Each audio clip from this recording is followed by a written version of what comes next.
So problem 10 is different from problem 9 because it's actually asking you to use the substitution method to solve this problem.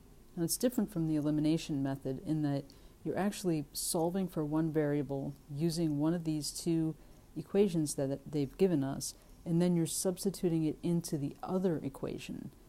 So in this case, I'm going to pick the equation that's actually the easiest and the quickest to solve for a single variable, which is this second guy here.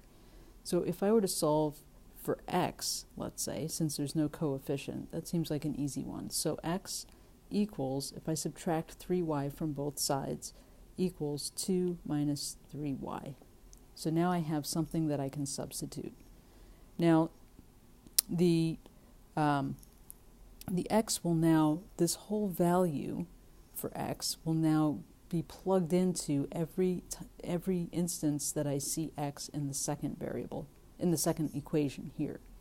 So now I'll write the second equation out, and I'll actually write it in a different color. So 5 times, and now we'll put x in, 2 minus 3y, and then I'll just keep going with the same equation, so plus 15y equals 10.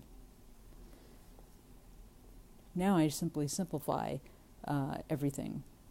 So here I can, the first part here I can just distribute the 5, so that's 10 minus 15y, and then the rest remains the same.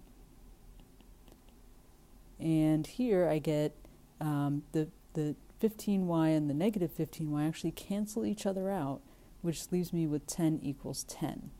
And you're wondering, well, what happens when 10 equals 10? Well, it simply means that there's an infinite number of solutions to this problem, and that should be your solution.